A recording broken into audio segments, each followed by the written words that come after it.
Honorable Philip J. Pierre, Prime Minister of St. Lucia, was elected on July 26, 2021. Prime Minister Pierre also serves as the Minister for Finance, Economic Development, and the Youth Economy, and is the CARICOM Prime Ministerial Quasi-Cabinet Lead on Sustainable Development, including environment, water, and disaster management. The Honourable Philip J. Pierre will be sharing important remarks on the alignment of this initiative with the comprehensive disaster management strategy of the Caribbean region. Welcome, Honourable Prime Minister. Let me absorb the protocol already established, but let me pay special mention to Prime Minister of Barbados, the Honourable Mia Mottley, and the Deputy Secretary General of the United Nations, and Dr. Carla Barnett of CARICOM. The Caribbean region is blessed with immense natural beauty, but is considered to be an active area globally for natural disasters. We are told that this region is the second most disaster-prone region in the world, and our countries experience a diversity of hazards, natural, biological, and environmental. Hurricanes tend to visit our shores regularly, causing extensive damage to physical infrastructure, and sometimes nearly wiping out the entire GDP of our country in loss and damage within hours.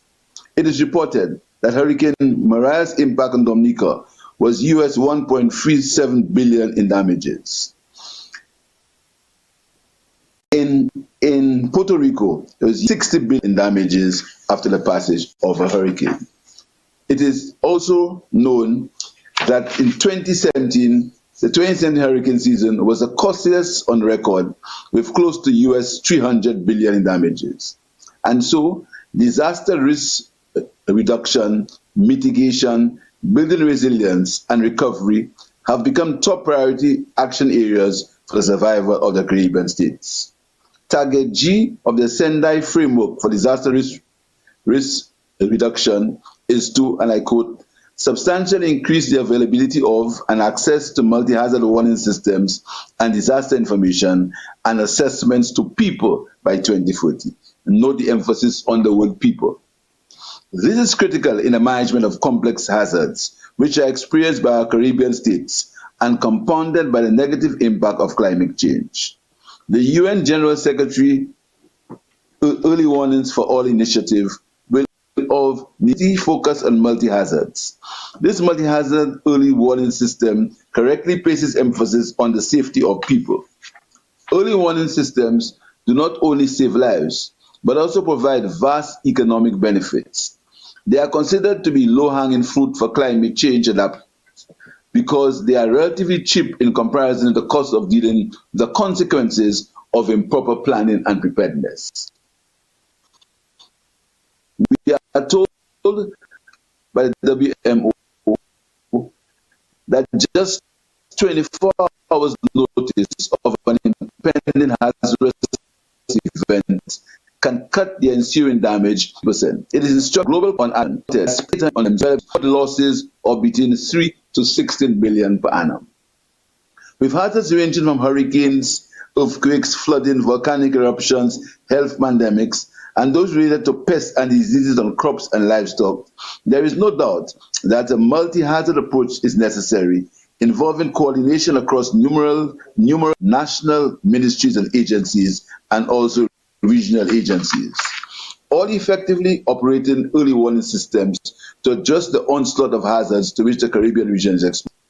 The Caribbean region must continue to implement measures to change our fortunes to become more resilient to natural disasters. Early warning systems, in conjunction with effective communication of environmental risks, is in many ways the key to impacting good social behavior and sensible actions among people. We must acknowledge that emergency management involves prevention, preparedness, response, mitigation, and recovery. However, the best disaster response is ensuring that we have the foresight to avoid it from the start or to take upfront measures to minimize the social and economic impact. The Regional Comprehensive Disaster Management Strategy is a Caribbean vehicle for the implementation of the Sendai Framework for Disaster Risk reduction. Priority 4 of the Comprehensive Disaster Management Strategy, CDM, recognizes the importance of early warning systems and specifically of ensuring that it is effective at a community level so that the most vulnerable are reached. Consistent with the targeted results of the CDM strategy, the CDM unit, with the support of development partners, have made some significant investments in early warning systems, including governance dating back to 2014, when the Model Comprehensive Disaster Management legislation was enhanced to incorporate early warning system regulations. The Multi-Hazard Early Warning System Checklist was revised in 2018 and further enhanced in 2021. The checklist has been applied in 7 CDMA participating states and is programmed to be applied in others. Work progress towards the enhancement of an early warning system for the Caribbean region with the formation of the Regional Early Warning Systems Consortium, REWSC, in 2017.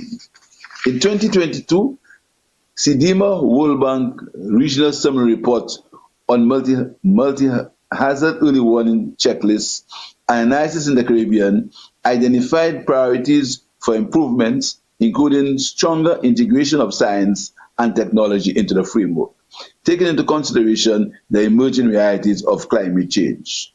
It is evident that we have made progress over the years, but there is still more to be done. The work of CDMA has shown that participating states the power of a regional approach to comprehensive disaster management. As such, investment in multi-hazard early warning systems remain a priority for CDMA. Participating states and is prominently featured in the CDMA Coordinating Unit Strategic Plan and associated work programs for 2022 to 2027. This provides an important avenue for implementation of the early warning systems for all initiative.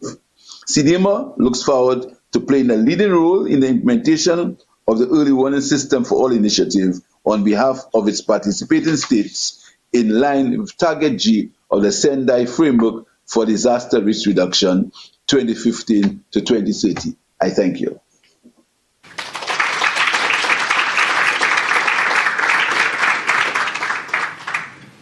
Thank you, Honorable Prime Minister, for elaborating the context of this initiative within the framework of the Regional Comprehensive Disaster Management Strategy.